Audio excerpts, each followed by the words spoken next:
Good afternoon, folks. JD Galowski here once again with Wounded Warrior Coaching and Development. Today I want to touch on a real tough subject. And I'm not trying to downplay other traumas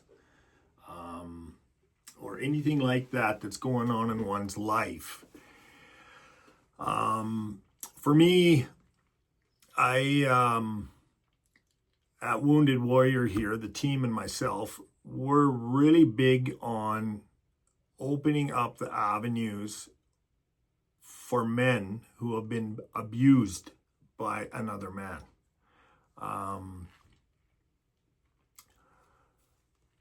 I speak from experience. I was groomed and eventually raped by a man from Salmon Arm, BC, when I was between 13 and 15, actually. There was a short time where I moved from Enderby to Salmon Arm to live with my mom. And that transpired. And I'll let that sit with you for a bit, right? You know, like 13, 14, 15, early 16. Like, why the fuck didn't you say anything, you know? Like, I was getting in boxing matches at school. I'd get my ass kicked, but, like, I had a little bit of the eye of the tiger, right? Like, so what was going on, you know? It's the power of the fucking predator, right? The power of the predator. So I'm just going to educate you guys a little bit today. I ain't going to get too deep because these videos, sometimes they don't go because they're online because they're too long. You know, like the public focus has always been on the churches and the Boy Scouts, especially the Catholic churches, where all this, male on male abuse is really, came about. Don't mind me if I glance off. I'm reading my notes here. I'm also writing a book, so it's been busy. It's very, very, very sad for a male or a female that's being victimized sexually, right? And why I'm bringing this to the forefront here today is because I'm seeing all this stuff about men and women and boys and children being fucking trafficked, like down the road in Calgary, up north in Edmonton. I was in Olds yesterday, like, geez, it's real. I don't know where they put all these fucking people, but it's obviously very sad. And I'm using the same platform that these pedophiles and perpetrators are using, right? Internet. So why not, right? They tend to, these days, they don't drive around in the big green van and they got beards down to their, all that stereotypical shit. It's all done online, right? So, it just blows my mind. The big thing is with a man, he has to foster this protection. He's a man. He should be able to fight back. Men don't tell, right? Men don't talk. They bite their lip and carry on, right? And what tends to happen, and I'm already off track because I got so much to say, the men will... Now, I'm not taking this away from women at all right?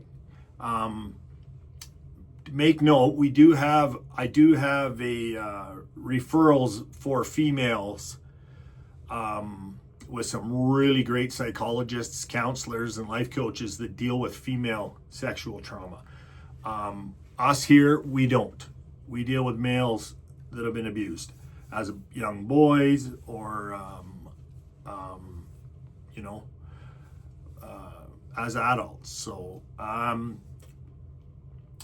you know,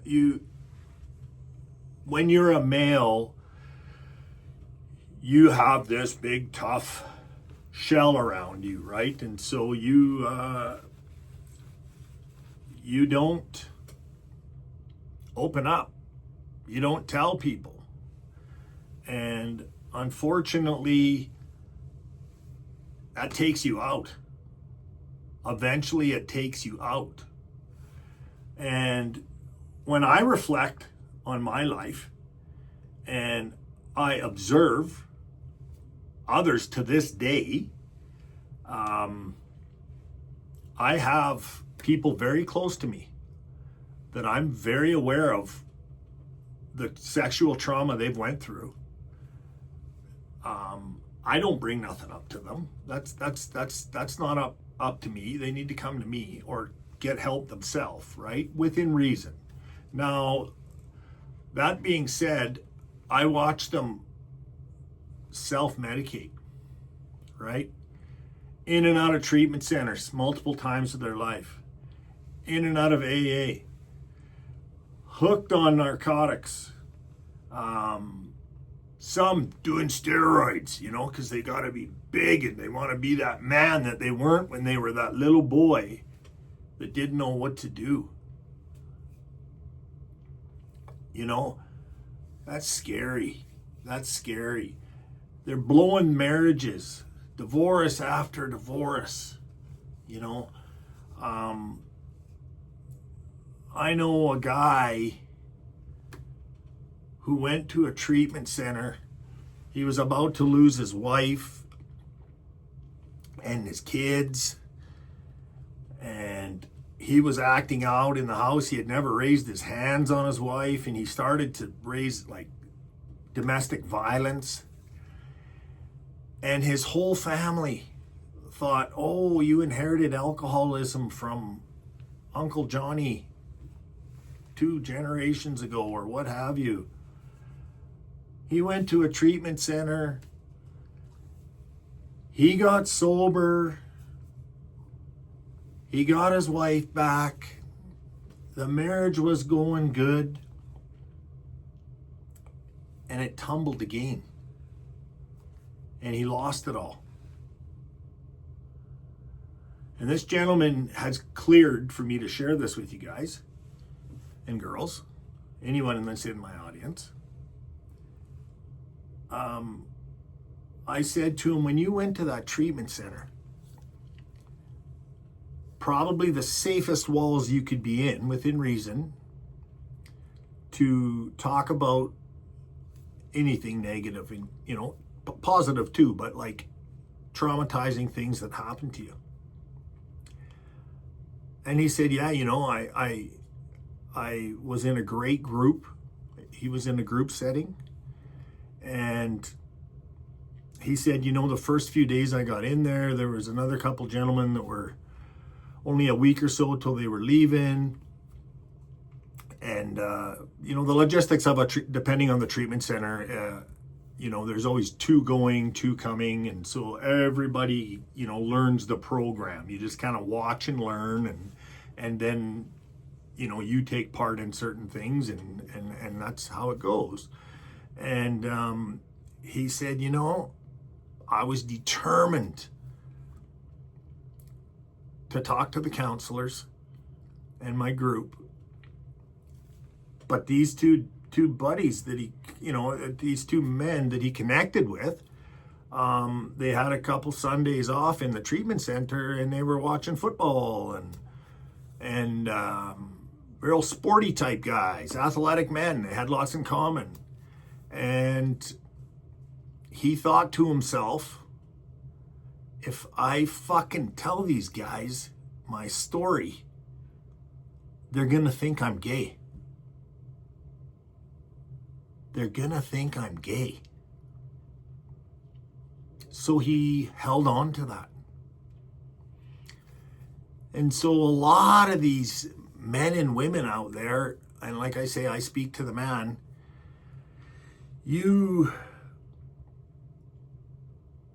it's a trap. That fucking predator's got you even when they're long out of your life, right? Like, there's just so many things, so many awful things that go around you that you just want to keep protecting it, but it's just eating us apart, right?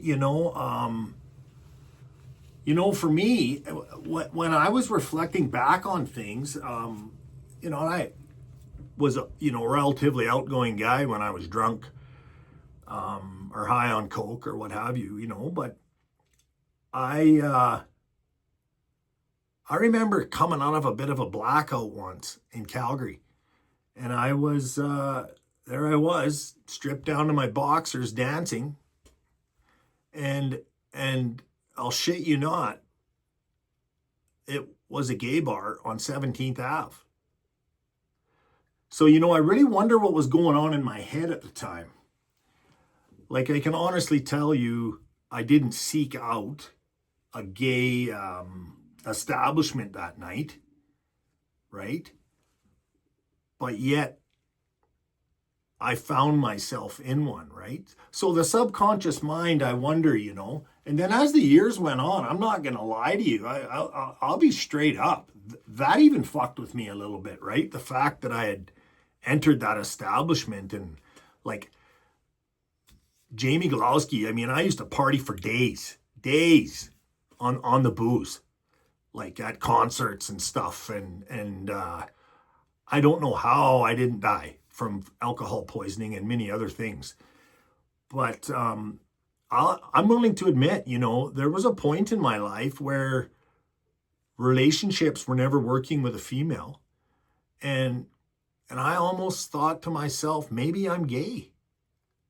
Maybe that's what I am, because it was always, nothing ever worked, right?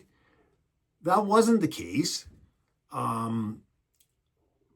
needed to do some work on myself, and I needed to really dig deep, and I needed to find out what's going on with me. Why am I so angry? Why am I a compulsive liar trying to be better than I already am? A good guy, and I'm trying to be better, and there's that imposter syndrome, right?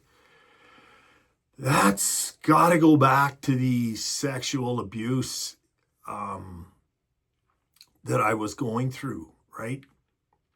And knowing that I was like strong enough and man enough, and I was playing hockey, and we're talking like, but it doesn't. It just has such a strangle on you, I will get into more in depth about my the predator himself, actually.